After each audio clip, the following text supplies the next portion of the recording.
Gracias por estar aquí. Antes que nada, una disculpa, la voz se me fue de paseo desde ayer. Se fue. En la noche no tenía nada de voz, no podía articular una sola palabra. Ahorita medio tengo voz, estoy como el gallo Claudio, perdón por la impropiedad. Pero estoy muy contenta de estar aquí, les agradezco que nos acompañen y sobre todo agradezco a Tajíu Díaz Robles y a Marisela Guerrero, mujeres cuyo trabajo admiro y sigo, no de ahora, de largo tiempo ya. Y esta mesa lleva por nombre, y me gusta mucho el nombre, Lenguas Permitidas, Lenguas Privilegiadas. Pareciera, uno podría pensar que todas las lenguas son igualmente válidas, y no, algunas son apenas permitidas, si bien nos va, y otras son claramente privilegiadas. En el caso del español en México son 68 lenguas originarias y solamente se publica, no solamente, y ya Tajíu nos dará constancia de ello, pero fundamentalmente por una abrumadora mayoría se publica en una, que es el español. Inclusive se publica más en inglés de lo que se publica, por supuesto, en lenguas originarias. Entonces, pues de eso vamos a estar platicando. Les pedí permiso a mis colegas para no leer semblanzas, porque me choca la idea de semblanzas, me parece un poco aburrida. Pero sí les quiero comentar, Tajíu Díaz Robles viene llegó anoche de Oaxaca y se va, apenas termina la mesa, lo cual agradezco mucho el esfuerzo de venir, Tajíu. Ella es editora, es investigadora y pertenece al Colmix, que es un, ¿cómo lo defino? Como un colectivo de investigación de la cultura mije, ¿sí? Y por otro lado, Marisela Guerrero es poeta, ahora está incursionando en narrativa y tiene varios premios en su haber como poeta. Así que bueno, para dar inicio a esta charla sobre lenguas permitidas y lenguas privilegiadas, quiero recordar algo que dijo Juan Villoro ayer. Citó a Yasnaya Aguilar, quien probablemente todos ustedes conocen, también una escritora de lenguas originarias y que ha sido quizá de las voces más claras, más francas y más sonoras que han llegado a más espacios para hablar de las lenguas no hegemónicas, que me gusta más que originarias, creo que es más exacto, lenguas no hegemónicas, las pone en una condición más equiparada, ¿no? Y Villoro citó a Yasnaya, quien dice: no hay lenguas minoritarias, sino lenguas minorizadas. Claro, a nivel estructural, a nivel lingüístico, a nivel cultural, no son minoritarias, de ninguna manera lo son. Son lenguas igualmente importantes, valiosas, valorables, pero sí se les minoriza. Estas sí son importantes, estas no tanto. Y por eso no publicamos en ellas y por eso no hablamos mucho de ellas. Y menciona también Yasnaya cómo la mayor parte de los hablantes de estas lenguas no hegemónicas suelen ser bilingües. Y tenemos aquí el caso de Tajíu, por supuesto, ella habla su lengua, cosa que me da envidia, me encantaría poder entender y no envidia que ella la hable, sino que yo no la puedo entender, y eso es lo que suele pasarnos. Los hablantes de las lenguas no hegemónicas suelen ser bilingües, mientras nosotros los hablantes de español, y lo digo con dejo de vergüenza, somos monolingües, aunque hablemos otras lenguas del mundo, eso no importa, en cuanto a México somos monolingües. Y yo quisiera abrir la conversación así planteando una suerte de provocación. En la experiencia de ustedes, y Marisela nos acompaña porque ella ya nos contará, porque arrulló a sus hijos en náhuatl, o algo así. Bueno, tratamos, ya nos contarás con detalle. Pero, es decir, tenemos los dos casos.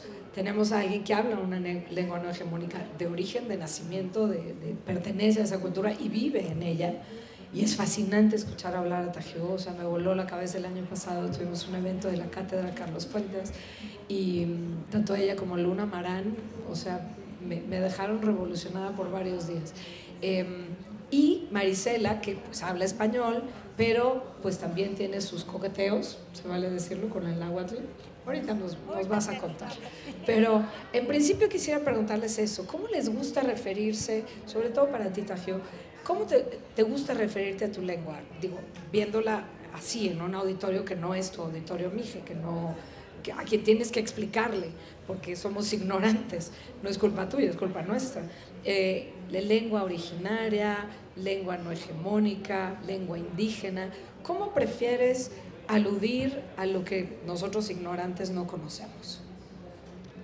Muchas gracias, Julia. Bueno, quisiera empezar agradeciendo este espacio, pero también diciendo que no es culpa de los que no conocen la diversidad, sino que yo creo que también, como lo ha señalado Yasnaya, pues es un asunto sistémico y es del Estado. O sea, cuando tú vas a la escuela no te explican sobre la diversidad, te hablan de culturas muertas, de la cultura olmeca, de la cultura maya como algo que ya no existe, o también te lo engloban como lo mexica, ¿no? Y ya de ahí ya no sales. Entonces, para empezar, como creo que también ha sido una invitación constante a que la diversidad hay que verla desde el disfrute, como desde lo que nos hemos perdido, pero no por decisión propia, y que muchas veces todos los actos de discriminación, de exclusión, justamente se dan por el desconocimiento, y ese desconocimiento no es propiamente culpa de un individuo, sino también de todo el sistema que permite eso, y espacios como estos justamente van nutriéndonos de estas otras conversaciones tan necesarias para poder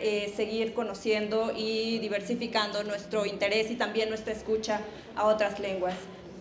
Cuando nosotras hablamos de Mije, pues obviamente depende de dónde estemos. Si hablamos en Mije, pues no tenemos que explicar de qué lengua estamos hablando.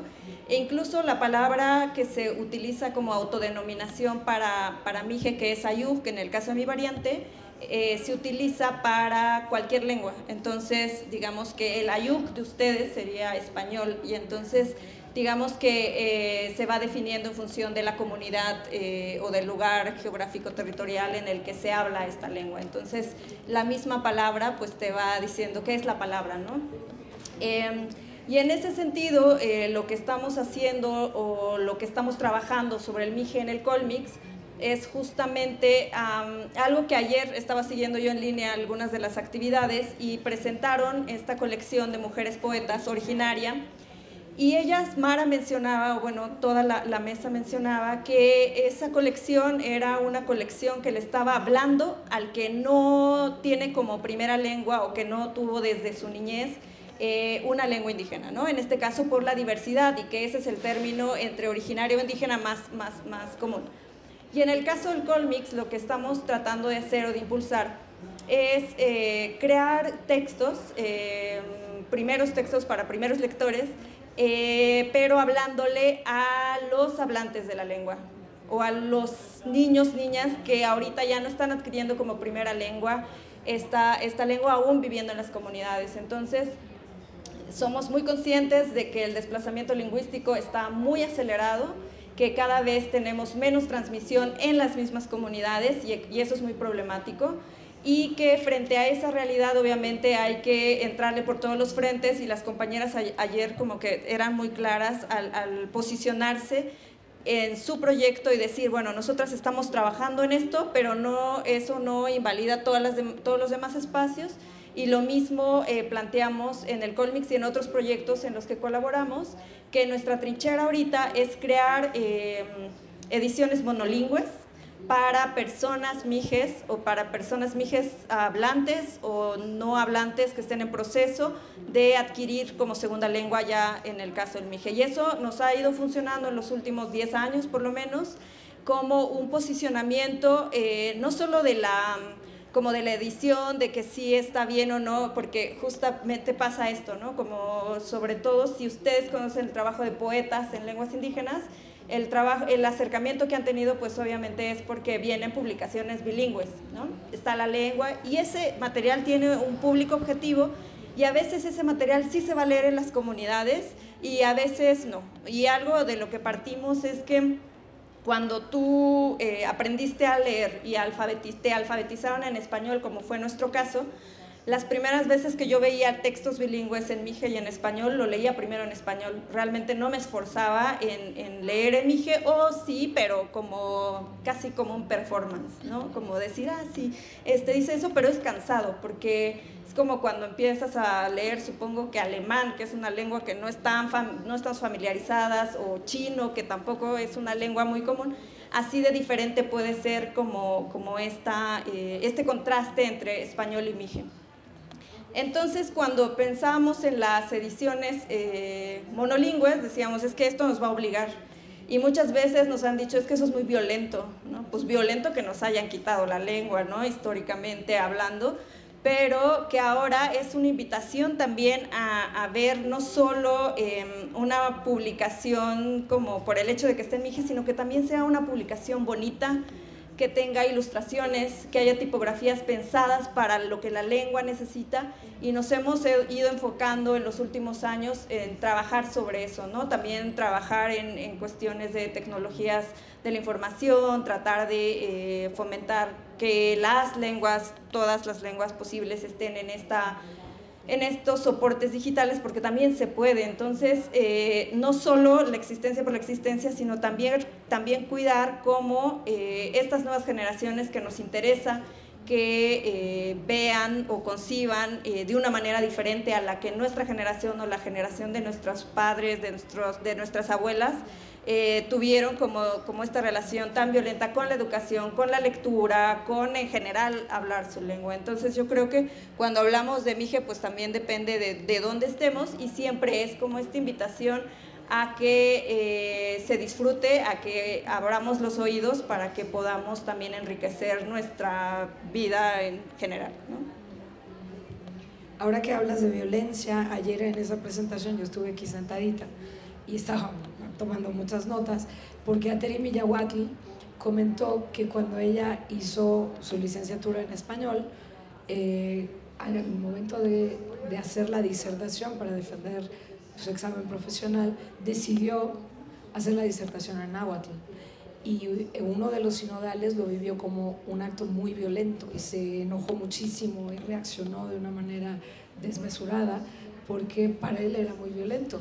Pero ella mencionó ayer, y tú lo dices en el mismo sentido, pero lo violento es lo que se ha hecho de este lado, del lado de la cultura hegemónica a la cual pertenecemos. Sí, no quiero decir que yo es mi culpa, pero sí pertenezco a un sistema hegemónico donde inclusive en aquella conversación, ahorita te pregunto a ti, Marisela, en aquella conversación que tuvimos el año pasado de la Cátedra Fuentes, que justo el tema se llamó, y luego me arrepentí del nombre, después de escucharlas a ustedes, Umbrales, fronteras, escribir y leer desde los márgenes.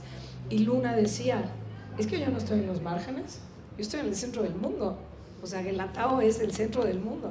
Y dije, claro, qué idiota, o sea, estoy hablando de nuevo desde mi visión patriarcal, hegemónica, por más que uno se quiere quitar, o sea, que tratas pero está muy imbuido, y estas conversaciones por eso son tan iluminadoras. Pero bueno, quería recuperar esto de la violencia. Violento es lo que ha pasado justamente con todas las comunidades, ¿no? Marisela, ¿cuál ha sido tu aproximación, tu experiencia, tu asombro, tu atrevimiento de acercarte a estos mundos que tradicionalmente, digo, yo sé que existen 68 lenguas y sin embargo reconozco que tampoco he querido tomar clases de ninguna, no he encontrado el tiempo, no he dicho, ay no, qué horror, qué espantoso, no, digo, qué rico, qué ganas, sí, nada más que a qué hora, y no me hago el tiempo. ¿Cuál ha sido tu experiencia? Pues tiene que ver con el ejercicio de la literatura y esta ascenso, por decirlo de alguna forma, o este ingreso de primera generación a la universidad. O sea, creo que a muchos mestizos de esta impronta violenta, ¿no?, que significó la colonia y que desplazó a muchas comunidades de la periferia, del mundo rural, a la ciudad, y bueno, pues ya ser primera generación de universitarios,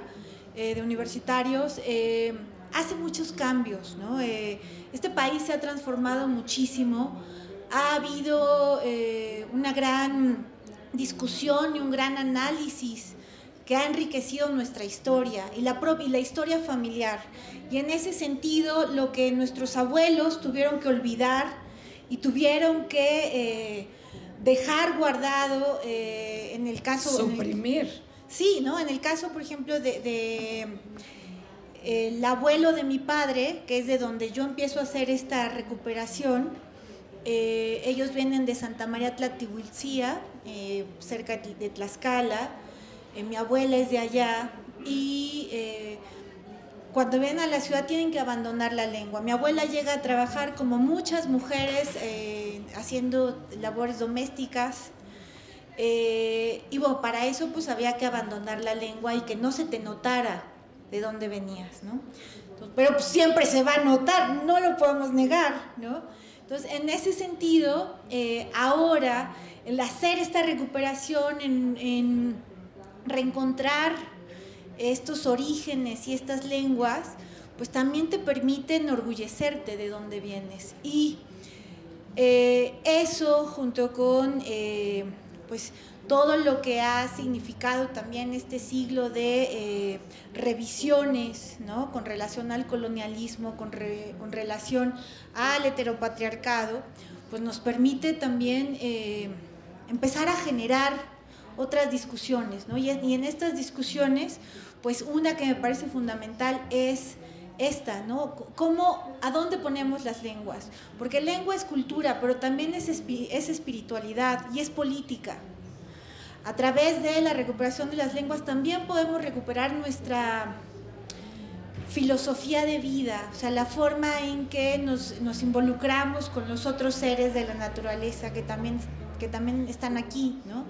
En ese sentido, la recuperación de las lenguas originarias a mí me parece fundamental en la recuperación de nuestra relación con el mundo. Porque una vez que una lengua, como lo hablo en ese libro del sueño de toda célula, una lengua imperial, una lengua de estas que llegaron a conquistar y a someter con violencia, estas lenguas imperiales, bueno, en su origen traen una ruptura con los otros seres del mundo, una ruptura con el mundo vegetal, una ruptura con el mundo animal, una ruptura con el mundo geológico. Y esa ruptura es la que permite un sistema económico. En ese sentido, me parece, apenas estoy como en esa investigación, que las lenguas originarias tienen otros vínculos con estos otros seres del universo. Y eso me parece que es lo que puede ayudarnos a reconsiderar y a recomponer nuestra espiritualidad para que no se vuelvan a contaminar de esta manera los ríos, para que no se talen los árboles de la forma en que se hace, para que nuestra propia humanidad sea incorporada y podamos defendernos mejor de un sistema económico que va contra todo y que es un sistema económico que parte de una lengua imperial, ¿no? Sin embargo, pues es la que yo tengo para expresarme.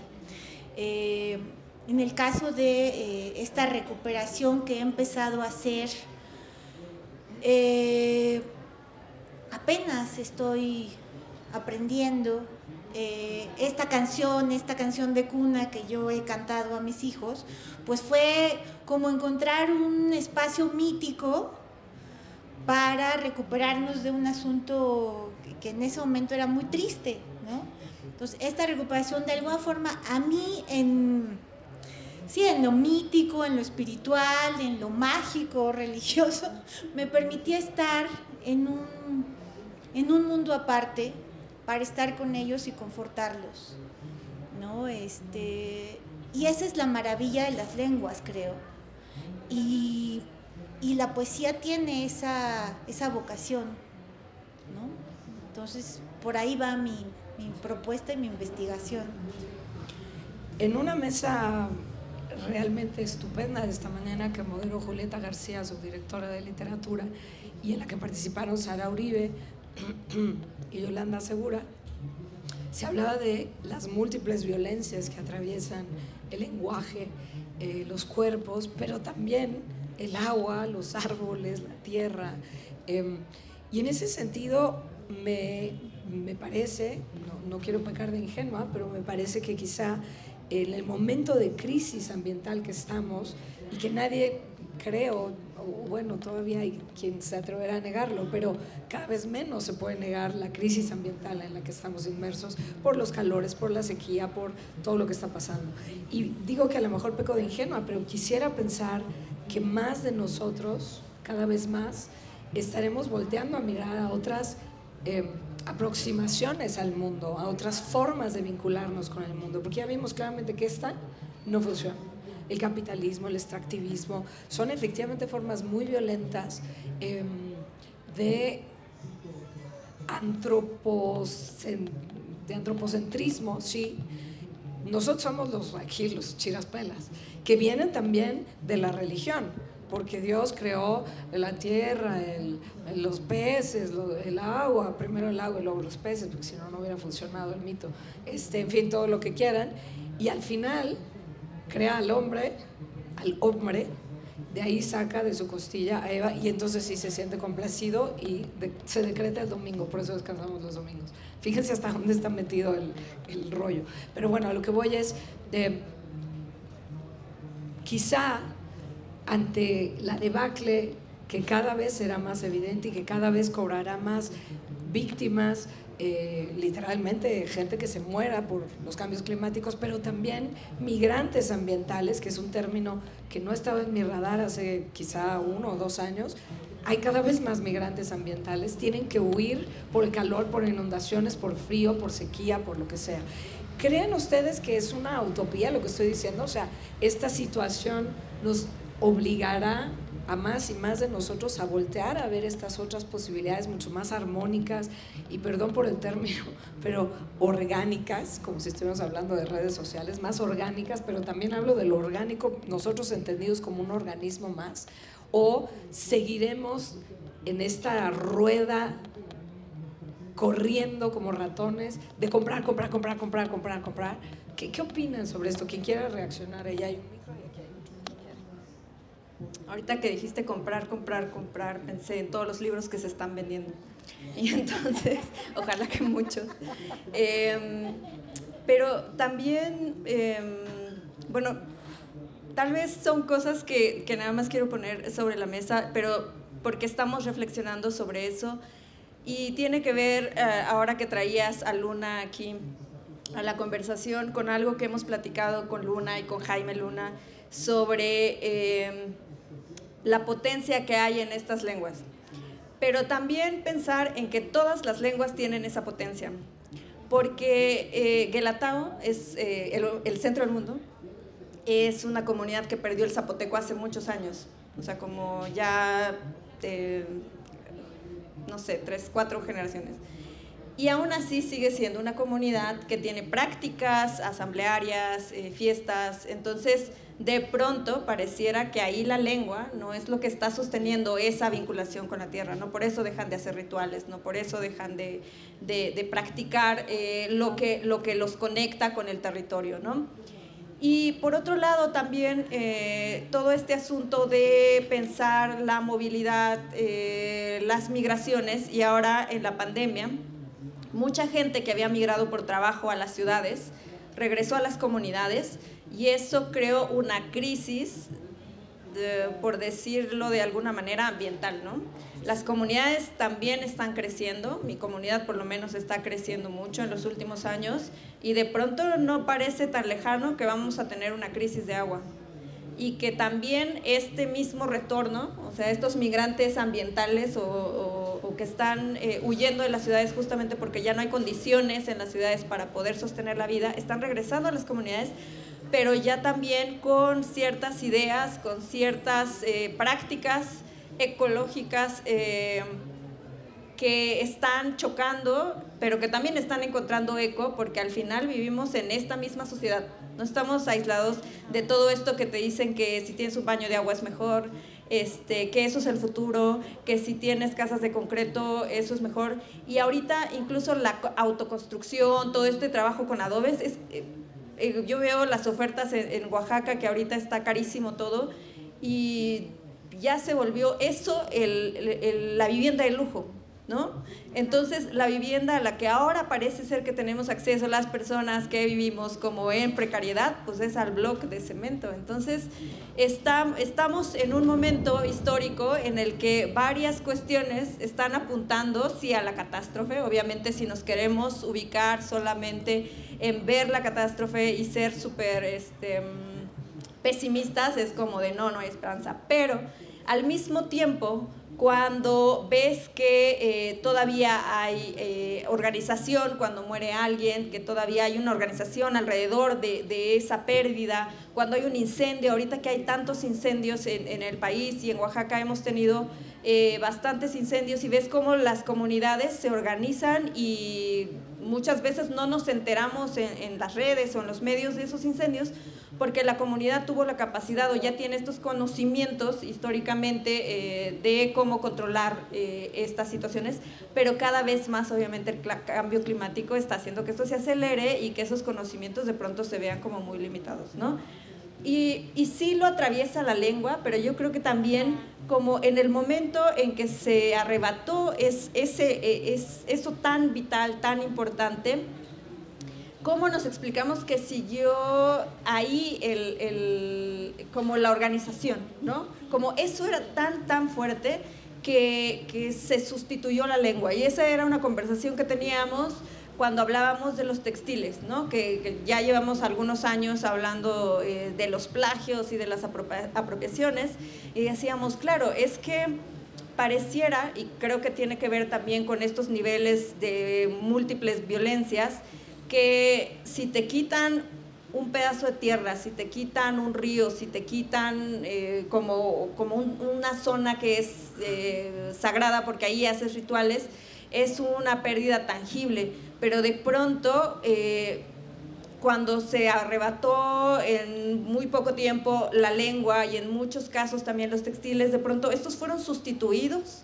por otros y resignificados. Y entonces yo ahora pienso de, claro, sí puedes dar discursos en español que tengan que ver con la tierra, que tengan que ver con la defensa del territorio, y que no tendrían por qué tener menos impacto en lo que está transmitiendo, ¿no? Entonces cuando pensamos en eso también es como de, bueno, eso puede estar pasando, pero eso no quiere decir que las lenguas no sean importantes y que los niños y las niñas mijes no tengan derecho al disfrute y a poder aprender y adquirir estas lenguas en su casa, en sus espacios cotidianos, ¿no? Antes de que te emerga Marisela, ¿cuántos miles de libros han publicado en Mije monolingües? Todavía no llegamos a 1000, pero ya, bueno, en algunas plataformas y con el trabajo que estamos haciendo con otros proyectos, de por sí los que hay en otros espacios, pero en los que nos hemos involucrado, el Colmix y otros espacios, yo creo que ya llevamos cerca de 200 libros. Yo ya veía miles. De todas formas, 200 libros monolingües creo que son un inicio. ¿Quieres comentar algo? Sí, con relación a lo que decía Taje, es muy interesante que estamos hablando de lenguas, pero al final de lo que estamos hablando es de hablantes, personas que están conscientes del territorio, de su historia y de lo que eso significa en el mundo, ¿no? Me resonó mucho todo lo que decías, porque justo ese es como algo que yo he ido recuperando, ¿no? O sea, si bien mi abuelo dejó su lengua, mi abuelita ya ni siquiera la tocó, había en ella una visión del mundo que se transminaba y que seguramente todos hemos tenido esa sensación, ¿no? De abuelas que platican con las plantas, que hacen cosas para que llueva o para que no llueva, ¿no? Este pensamiento mágico que al final de cuentas es un pensamiento muy espiritual, ¿no? Y que nos sirve para sentirnos parte del mundo. Y este sentido de pertenencia es sumamente vital para, pues, no caer en trastornos, pues sí, de depresión, de ansiedad, de angustia, como lo estamos viviendo ahora, ¿no? Y bueno, este ser hablante de una o de otra lengua implica, insisto, tener conciencia de tu lugar de enunciación, del lugar desde donde estás hablando, del lugar desde donde tu historia te atraviesa. Ahora que estamos en asuntos lingüísticos, como hablantes tenemos todo eso. Y todo eso está operando, y entonces ahí opera nuestra relación con la naturaleza, nuestra relación con el cuerpo, nuestra relación con la lengua, con los sonidos, con la historia. Ser conscientes de eso, creo, es uno de los primeros pasos justo para hacer estas recuperaciones, ¿no? Desde dónde viene, que sea una maravilla que ahora estemos encontrando libros en otras lenguas que no sean solo el español, y que nuestro español mismo, o sea, el español que se habla en Ciudad de México, el chilango, también sea una variante rica para decir muchas cosas, para hacer resistencia y para exigir un mundo mejor para todos, ¿no? Pues creo que allí es como donde está el asunto. Son lenguas, pero lo importante de la lengua es el hablante, ¿no? Un punto que me interesa en particular, se me está yendo cada vez más. ¿Se oye? ¿Sí se alcanza a oír ahí atrás? ¿Sí? Okay. Porque no puedo gritar más. De modo que si no se oye, pediré que le suban al volumen. Algo que me fascina de las lenguas no hegemónicas, ¿me lo acerco más? No, ahí tengo Holz, pero no es cosa de Holz, es cosa de más adentro.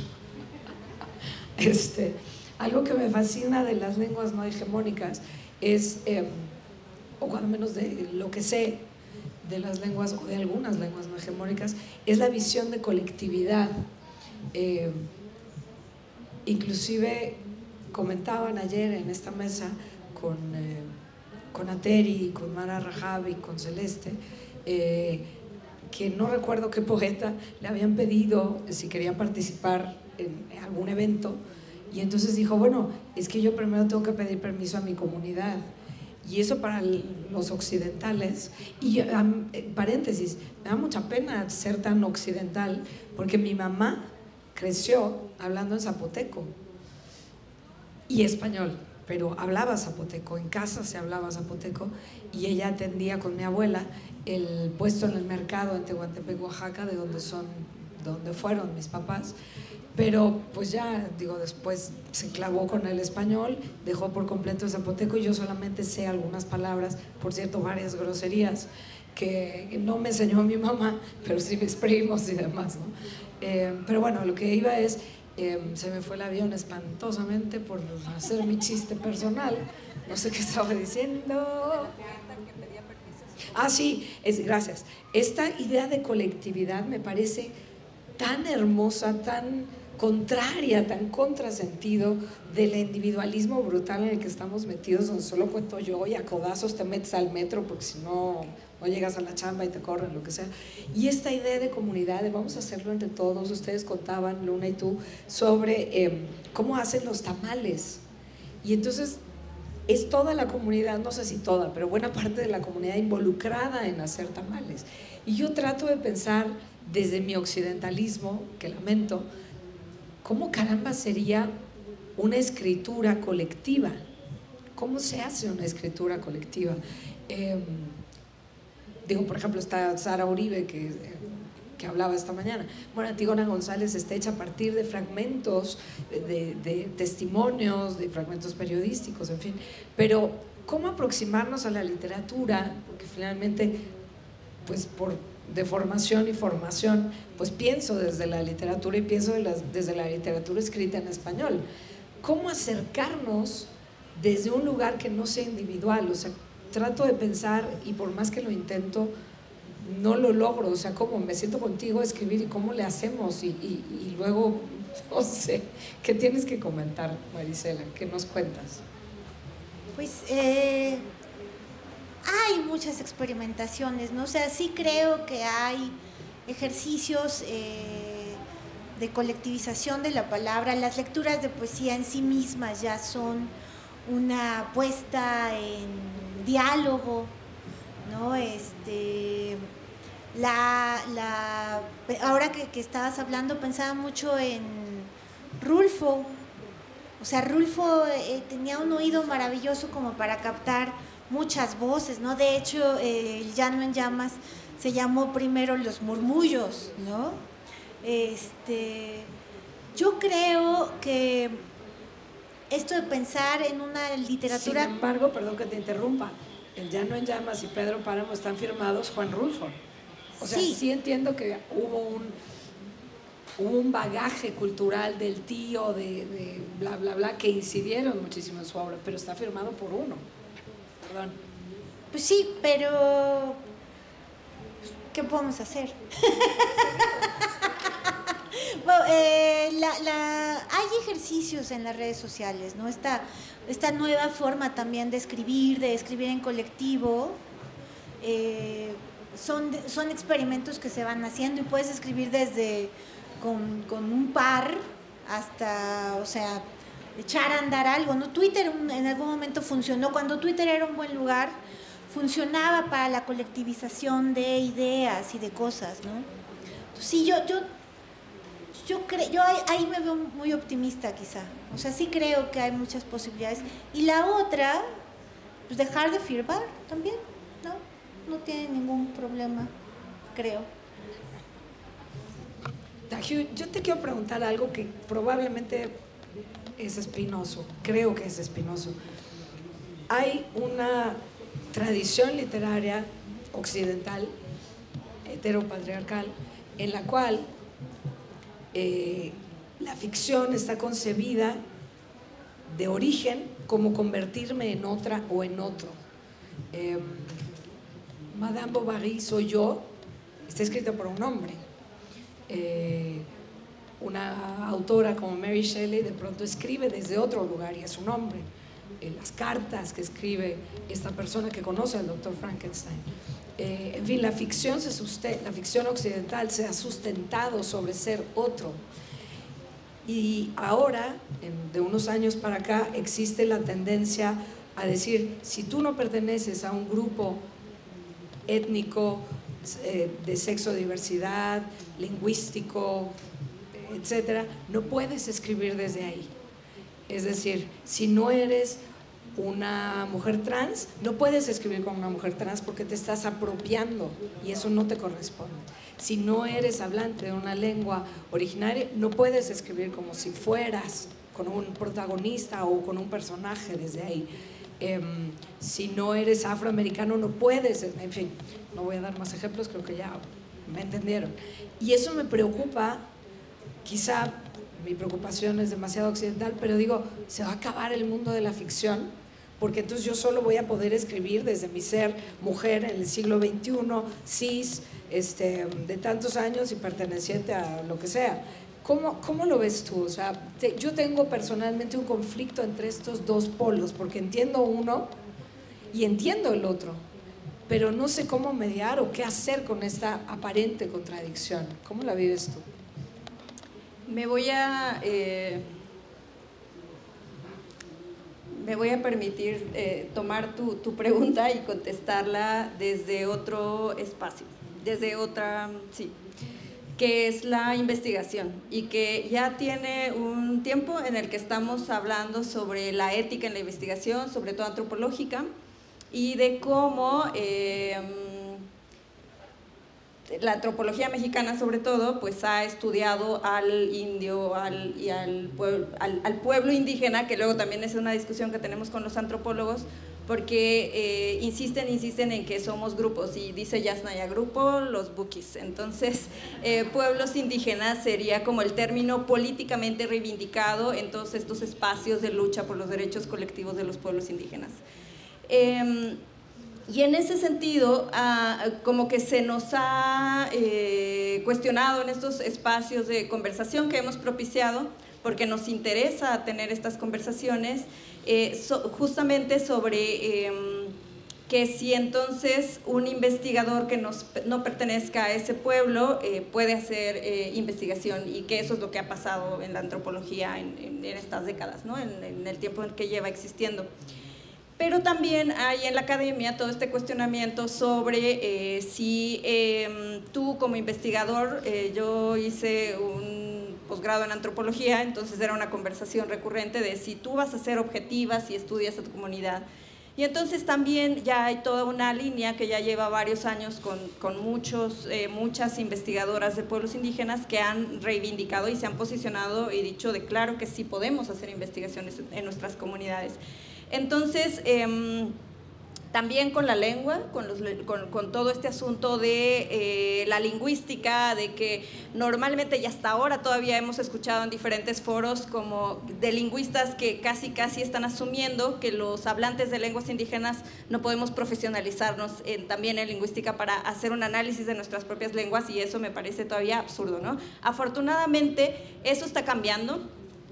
Cada vez creo que hay más académicos conscientes, sobre todo porque ya hay académicos de pueblos indígenas tratando de cambiar esta perspectiva desde el interior de la academia, pero también estamos otros colectivos fuera tratando de propiciar estas conversaciones, porque me parece que enriquece también como este trabajo, ¿no?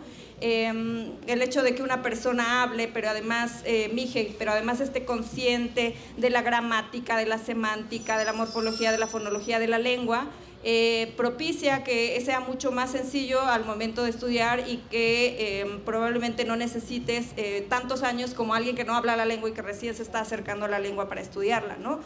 Pero eso parece que todavía es un camino que nos va a tocar recorrer bastante, y no nos va a tocar ver tal vez los frutos de esto, pero nos alegra que ya haya un camino avanzado. Entonces, si escribes como de esta infantilización, desde esta opresión, pues obviamente eso no está mal, pero eso está muy mal.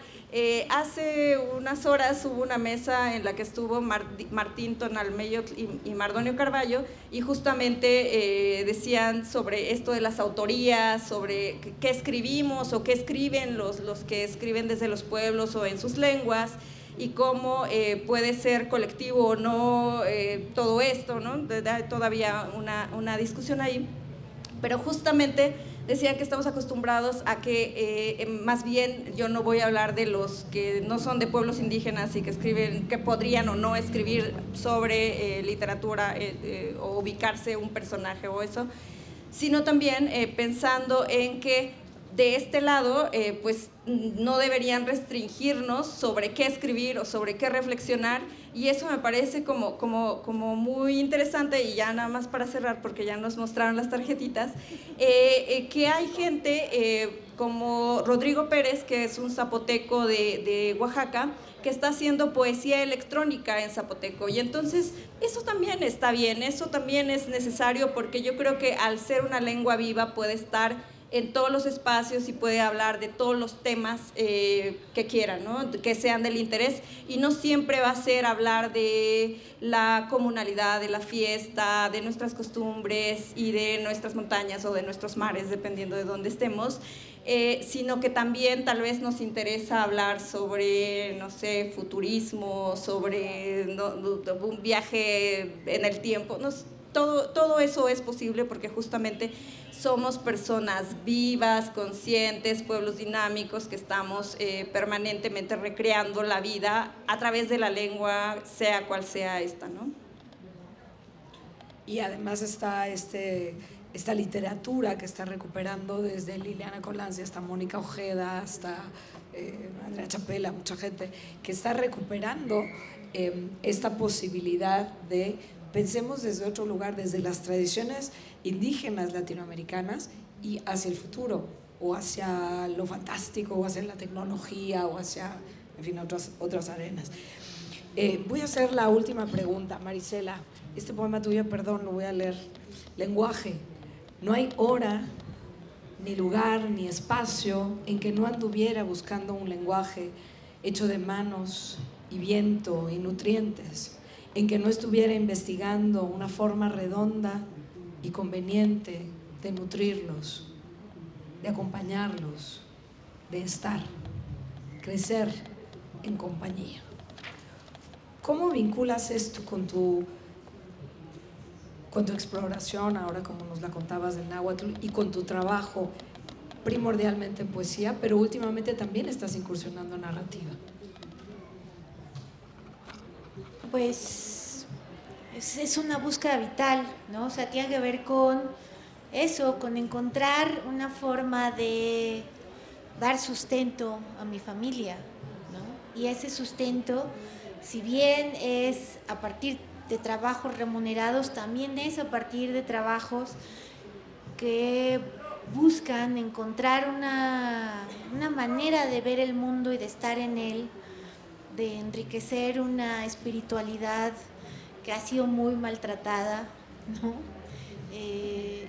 Y para mí la escritura no es, ahora voy a hacer narrativa, o ahora voy a hacer poesía. O sea, para mí la escritura es una sola y tiene que ver con investigar desde dónde escribir, cuáles son mis puntos éticos al momento de componer un poema o al momento de inventar un cuento, ¿no? Está ahí, o sea, para mí no es que ahora esté incursionando en la narrativa, es que siempre he estado buscando un lenguaje para hacer cosas con él, ¿no? Y para mostrar mi descontento ante las muchas chingaderas que hay en el mundo, ¿no? Eso es como lo que me impulsa y lo que también me ha hecho crear una literatura muy combativa, ¿no? Y amorosa. Muchísimas gracias. Tenemos 2 minutos, quizá haya tiempo para una pregunta, si es que existe una pregunta. A ver, aquí hay una. Rapidísimo, por favor. Acércate mejor. Sí. Pregunta breve y respuesta breve. Bueno, más que nada es un complemento a lo que estuvieron diciendo brevemente respecto a cómo escribir en comunidad, ¿sí? A nosotros los occidentales o los que hemos crecido con estas categorías nos resulta difícil porque hemos crecido con el individualismo. Pero para una sociedad que ha crecido en una comunidad, aunque escriba una persona y lo firmara, él lleva por dentro de la comunidad y sabe que esa escritura que está haciendo es un acto comunitario. Entonces, por eso no es tanto conflicto de quién va a firmar, sino cómo es que nosotros, comunidad, a través de un individuo en particular, nos estamos expresando y firmamos un texto. A los que hemos crecido, repito, con estos modelos occidentales, que traemos el individualismo tan enquistado y la idea de autor tan definida, nos resulta complicado. Pero para las sociedades que, incluso en el mundo grecolatino, ¿sí?, que era así también, es decir, es una sociedad comunitaria, Platón firma, pero está detrás la comunidad griega.